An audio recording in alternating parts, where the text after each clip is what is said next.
Moin, hier ist Dustin von Sternglas. Ich möchte dich ganz herzlich begrüßen zu unserem neuen YouTube-Kanal, denn wir haben uns überlegt, wir wollen mehr über uns erzählen, wir wollen nicht mehr so viel per Text kommunizieren, sondern lieber auch mal ein Video drehen und dir erklären, was bei Sternglas so los ist, was wir uns bei bestimmten Sachen gedacht haben, was Neues kommt. Sei gespannt, was da noch so passiert. Wir haben uns auf jeden Fall viel überlegt. In dieser Folge soll es darum gehen, Sternglas hat Geburtstag, und zwar am 11. Oktober. Das ist der Tag, wo Sternglas bei Kickstarter gestartet ist. Und das ist sozusagen jetzt der 3. Geburtstag von Sternglas. Und wir haben was Besonderes geplant, für diesen Geburtstag, das, was du wahrscheinlich schon gesehen hast. Das kommt aber erst zum Schluss des Videos. Als allererstes möchte ich dir erstmal erzählen, wie es eigentlich zu Sternglas gekommen ist. Und zwar habe ich schon als Schüler in einer Uhrenfirma gearbeitet, damals noch in meiner Heimatstadt Münster. Dort habe ich als Schüler quasi alle Hilfsarbeiten gemacht, die man sich so vorstellen kann. Aber was für mich ganz wichtig war, dadurch habe ich meine Leidenschaft entdeckt für das Produkt Uhr, für Uhren allgemein. Das war sozusagen so ein bisschen der Startschuss für Sternglas. Später habe ich dann aber gemerkt, hey, es gibt also kaum bezahlbare Uhren, die auch wirklich schön designt sind. Das hat mich immer so ein bisschen geärgert und daraus ist halt die Idee für Sternglas erwachsen. 2016 ging es dann los, nach vielen Rückschlägen auch, wo ich viel mit meinem Perfektionismus gekämpft habe. Also ich habe Uhrendesign, über Monate saß ich an Illustrator, an Photoshop und habe an allen kleinen Details rumgearbeitet, bis es irgendwann gar nichts mehr ging. Und nach all diesen Rückschlägen war es dann 2016 soweit, im Oktober. Das erste Modell wurde über Kickstarter gelauncht, hat auch gut funktioniert. Anschließend gab es eine kleine Tragödie, Uhrengläser sind zerbrochen, wir haben viele Reklamationen bekommen, aber daraus haben wir unseren größten Wettbewerbsvorteil gemacht, nämlich das Saphirglas, das härteste und beste Uhrenglas, das es überhaupt gibt. Man kann das quasi nicht zerkratzen, an einem Schlüssel oder sowas kann man die Uhr eigentlich nicht zerkratzen. Das ist also unser wichtigstes Qualitätsmerkmal und man ahnt nie, wofür das Schlechte noch gut sein kann. So hat es meine Oma mal gesagt. Und so ist es auch bei unserer Produktentwicklung. Man lernt aus Fehlern und wir haben viel gelernt, viel dazugelernt und viel verbessert. 2017 haben wir wirklich viele Verbesserungen an den Uhren durchgeführt, haben das Blau der Zeiger optimiert. Das ist wirklich dieses Nachtblau. Wir haben uns mit ganz vielen Details beschäftigt. Wir haben unsere verschraubten Böden eingesetzt, haben die Dichtung optimiert, an ganz vielen Details gearbeitet. Der Januar 2018 war auch ganz wichtig für Sternglas, denn da sind wir mit unserer ersten Automatikuhr auf den Markt gegangen, die wir auch mit der Community finanziert haben. Man konnte sie quasi vorbestellen. Wir haben hier auch noch viele Verbesserungen mittlerweile durchgeführt. Also unsere Naos Automatik ist heute nochmal eine deutlich weiterentwickelte und optimiertere Uhr, denn wir sind von einem Miyota 8215 Automatikwerk auf das Miyota 82.1a gewechselt.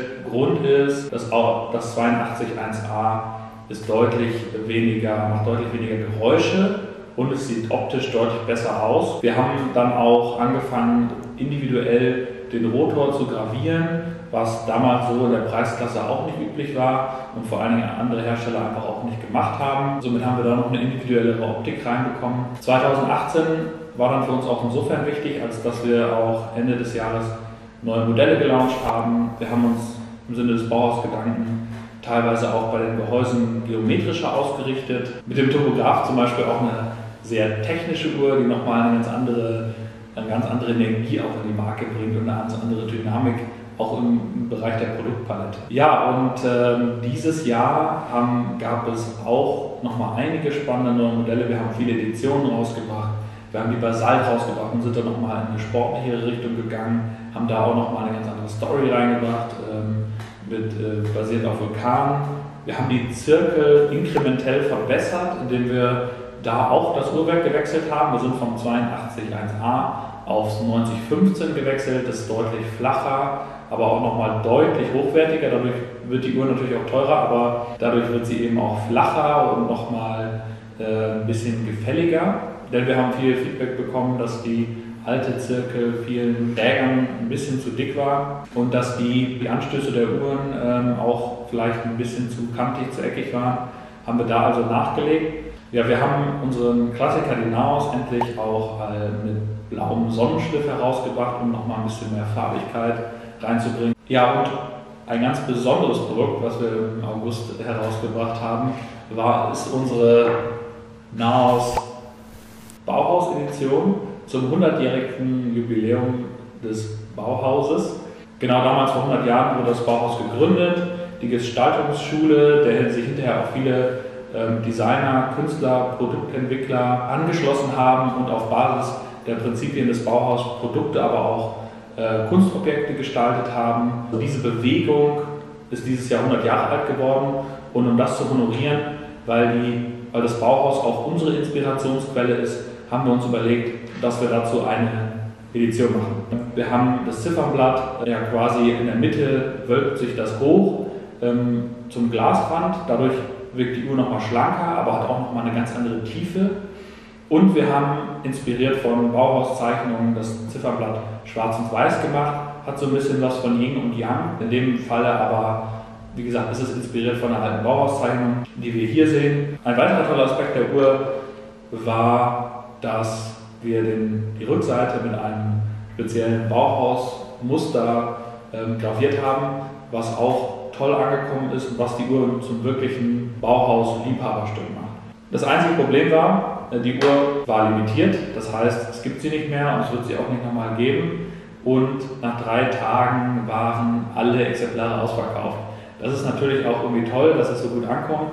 Viele waren aber auch enttäuscht, dass sie keine bekommen haben, und noch mehr haben sich gewünscht, dass es diese Uhr auch als Automatikversion gibt. Und deswegen haben wir uns das überlegt und haben noch eine zweite Bauhaus-Edition produziert, beziehungsweise die befindet sich gerade in Produktion.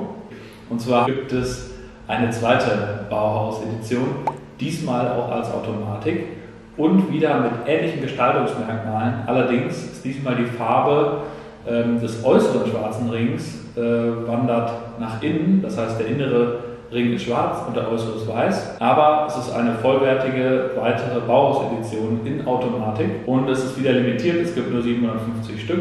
Wir haben auch noch ein paar weitere spannende Sachen, spannende Gestaltungselemente eingebaut, und zwar haben wir die Krone graviert. Das gab es so bei Sternglas bisher noch nicht. Wir haben die Krone also auch mit einem vom Bauhaus inspirierten Design versehen, genauso wie die Rückseite. Hier aber ganz spannend, da es sich ja um einen Saphirglasboden handelt, haben wir den hier graviert. Die Rückseite der Uhr besteht ja wie immer aus Saphirglas, das heißt, es gibt halt diesen Sichtboden, um das Automatikwerk sehen zu können. Und dieses Saphirglas haben wir jetzt graviert, auch wieder mit dem Bauhausmuster. Und das gibt auf jeden Fall einen besonders spannenden Effekt, gerade wenn man die Bewegung des Rotors sieht, dass sich das dann auch unter diesem Muster abspielt. Ja, also das ist unser Geburtstagsgeschenk an das Bauhaus, an die Bauhausidee, aber auch das Geschenk an alle Sternglasträger, die sich das Modell unbedingt gewünscht haben. Wie ihr wisst, ist Feedback für uns inkrementell zentral wichtig, Bestandteil unserer Firmenphilosophie, denn wir glauben, dass man nur gute Produkte machen kann, wenn man die zusammen mit euch, mit allen Sternglasträgern entwickelt.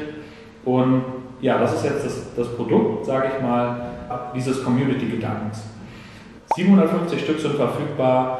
Falls du Interesse hast, schau dir das Modell gerne auf unserer Website an, solange es noch verfügbar ist. Also wir freuen uns, dass wir mit euch unseren Sternglas-Geburtstag und auch den Geburtstag des Bauhauses feiern können. Es ist ja quasi ein bisschen so eine Art Doppelgeburtstag. Und wir freuen uns, dass wir mit dieser Bauhaus-Automatik-Edition nochmal ein echt spannendes Produkt rausbringen können, was uns auch allen super viel Freude macht. Ja, in diesem Sinne, vielen Dank, dass du eingeschaltet hast. Lass uns gerne ein Like da oder setze einen Kommentar unter das Video. Wir freuen uns auf jeden Fall, wenn du bei der nächsten Folge wieder dabei bist. Vielen Dank, dass du eingeschaltet hast und bis bald. Danke.